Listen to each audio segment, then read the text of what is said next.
La industria de los chips es un tema muy complejo, pero que para México específicamente es un tema muy interesante. Es muy interesante porque hay una gran oportunidad en general. Para quien no esté un poco enterado, Taiwán es básicamente el centro de la creación de chips avanzados en base a semiconductores. Un poco la crisis después de la pandemia en la que se cortaron ciertas cadenas de suministro que, por ejemplo, no había chips para poder crear PlayStations. Eso fue producto de los chips y del problema que te voy a platicar ahorita. La mayoría de los chips no solamente los chips, la creación, la fábrica, sino del diseño y de las técnicas más avanzadas para poder crearlos, están en una isla muy pequeña que geopolíticamente es muy compleja de analizar, que es Taiwán. En su momento, los perdedores de la revolución china, de la revolución comunista, se fueron exiliados o se fueron a Taiwán, pero forma parte de la China continental, o por lo menos eso es lo que ellos dicen. Taiwán en sí mismo debería de formar parte de ellos, pero tienen un gobierno que es muy renuente a platicar o a debatir sobre la anexión de Taiwán a China. Y parte, no sabemos si fue a conciencia o no, si fue con el objetivo de que esto generara una especie de protección. Taiwán se especializó en la creación de chips de los más avanzados, de lo que se utilizan en el ámbito militar, en el ámbito tecnológico, en el ámbito aeroespacial, en la creación de la tecnología de punta más importante del mundo, se utiliza eso. Entonces, hay una contradicción dentro del modelo estadounidense, porque ellos no son una industria realmente competitiva en ello, en los semiconductores, pero gran parte de la importación que ellos hacen y que necesitan viene de Taiwán. Y por un lado, China quiere Taiwán, China tiene un plan incluso de tomar Taiwán rumbo a 2050, me parece. Y por otro lado, Estados Unidos está atado de manos porque su industria militar también depende muchísimo de lo que compra a Taiwán. Usualmente también se habla de Corea del Sur como un sustituto, pero es más bien un pobre sustituto porque las técnicas como industria, como empresa, no se van divulgando por el mundo, ¿no? Entonces, esas técnicas toman décadas, años, lustros perfeccionar, y las mayores y la industria, las maquinarias, las técnicas, los libros en los que se habla de eso, están en Taiwán. Están en esas empresas clasificadas como secreto corporativo. Entonces es un poco complicado porque si no puedes sustituirla, debes que protegerla.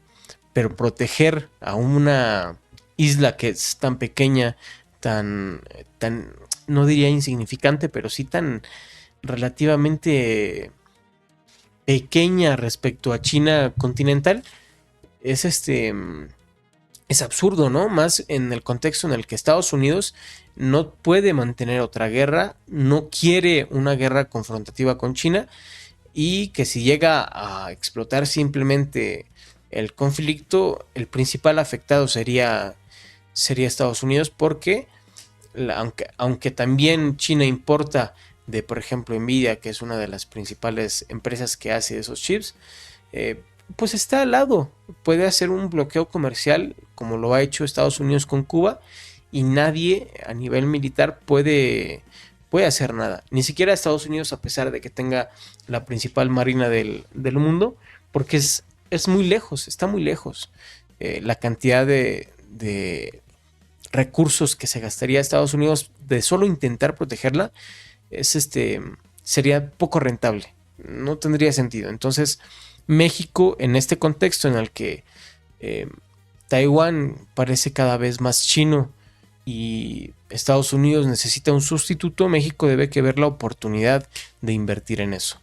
Debe que ver la oportunidad de ser la mano de obra, la, el tecnicismo, los skills se llaman en Estados Unidos, la capacidad de poder crear y perfeccionar esas técnicas para diseñar y grabar las obleas que se necesitan, técnicamente así se llama, para poder generar o mantener la industria militar, la industria tecnológica estadounidense, y eso me parece invaluable. ¿Por qué México tiene ventaja? Bueno, primero porque somos parte del TEMEC. Entonces, en un contexto en el que México se especialice en semiconductores, en un contexto bastante favorable, porque a pesar de que se está negociando el TEMEC y es un poco hostil la relación México-estadounidense, es mucho más hostil con el resto del mundo. Entonces, aunque tenemos peores condiciones que antes, tenemos mejores condiciones que el resto ahora. Y ese contexto de cero aranceles, de mucha inversión extranjera en México, en el contexto en el que tenemos muchos ingenieros en semiconductores y que tenemos la capacidad educativa, porque tenemos muchas universidades públicas principalmente, y deberíamos enfocarlas en la creación de carreras técnicas o de carreras profesionales para fortalecer esta industria. Necesitamos mucha inversión, necesitamos dirección estatal, y eso también forma parte de un poco el Plan México y un poco el plan federal por ejemplo, la supercomputadora Coatlicue. Es un poco una oportunidad que desde el punto de vista normal no se ve sin el contexto de Taiwán que les acabo de contar. Sin ese contexto, probablemente no parezca tan buena idea competir con quienes ya tienen una industria demasiado fuerte, demasiado avanzada respecto a nosotros, pero en el contexto en el que está a punto de estallar una guerra por esa isla, muy probablemente sea un sustituto Surcorea, pero está muy lejos de Estados Unidos. No tiene las condiciones que nosotros. Pueden buscar en América Latina también algún sustituto, pero México es el país más grande de América Latina. México es el único país con la suficiente fuerza laboral que tiene un tratado de libre comercio con Estados Unidos. Entonces, las condiciones son inmejorables para México. ¿Cuál es el problema? Que, por ejemplo, desde México, en México, se consume, por ejemplo, 23,000 millones de dólares en importaciones de chips. O sea, importamos 23,000 millones y solamente exportamos 5,000 millones de dólares. Es decir, tenemos un déficit de 18,000 millones de dólares. Tenemos un proyecto nacional, un centro nacional de diseño de semiconductores que tiene sedes en Puebla, Jalisco y Sonora.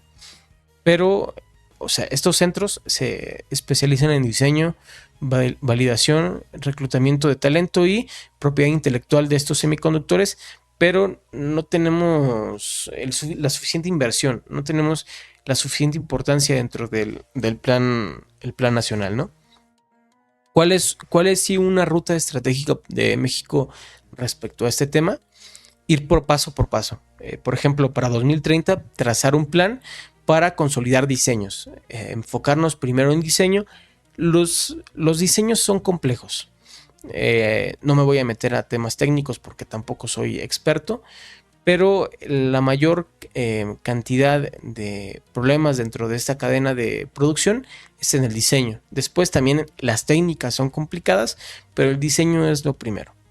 Y después, rumbo a 2035, ya tener como meta la fabricación. Estamos hablando de aproximadamente 9 o 10 años, una década, en consolidar una industria o en tratar de echar adelante una industria que después nos puede poner en un plano geopolítico mucho más importante y tener un arma de coacción hacia Estados Unidos, así como ellos lo tienen con el Tratado de Libre Comercio. Eso sería lo ideal. Poner a México dentro del plano geopolítico.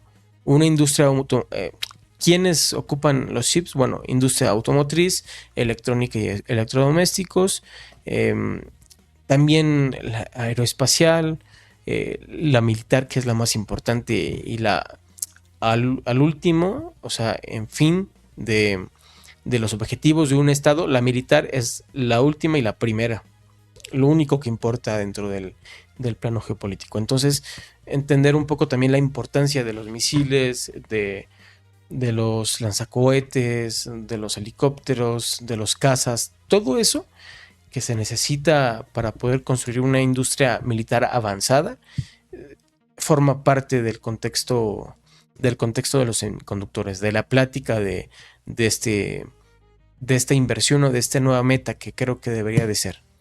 Y bueno, un poco las conclusiones eh, dentro de las conclusiones también deben estar los obstáculos, que ya te dije que sí tenemos como país. ¿Qué no tenemos? Pues no tenemos inversión en desarrollo e investigación. Eso es importante porque es la base de toda industria. Tenemos o invertimos menos del 0.3% del PIB en esto. Y cuando, por ejemplo, en la OCDE, que es la Organización de la Cooperación para el Desarrollo Económico, más o menos el porcentaje promedio que se destina a esta investigación y desarrollo es aproximadamente de 2.7% del PIB, en el contexto en el que muchos de los países que forman parte de la OCDE tienen un PIB incluso mucho mayor que México, ¿no? Entonces, debemos que fortalecer esta desventaja con incluso más porcentaje, pero a diferencia de eso, o a diferencia del deber ser, lo que es que invertimos como 10 veces menos en desarrollo e investigación. También necesitamos entender que falta agua, energía no solamente en potencia, sino energía estable, porque la estabilidad de la red eléctrica de un estado, de una ciudad, para poder asentar estas fábricas es muy necesaria dentro del contexto en el que lo es, pueden costar miles de millones de dólares el que haya una falla o el que haya un corte de energía sin más, ¿no? Y necesitamos también maquinaria. Formar talento especializado también es uno de los principales problemas, aunque tenemos una buena base de ingenieros en semiconductores, somos de los que más tienen, por lo menos en América Latina, dentro de las potencias que se quieren o que quieren indagar en esta rama tecnológica, somos de los que menos tienen. Entonces, también debemos que abrir carreras en las universidades. Eh, un poco la conclusión es que México sí puede entrar al negocio, pero necesitamos de poner foco, de enfocar, incluso recortar a ciertas industrias que a lo mejor no son tan importantes o que no pueden ser tan necesarias o tan centrales dentro de la estrategia nacional de la industria, eh, de la industria en general y de México, y traspasar esa inversión o ese enfoque a los semiconductores. Me parece que sería a nivel incluso geopolítico, un gran acierto.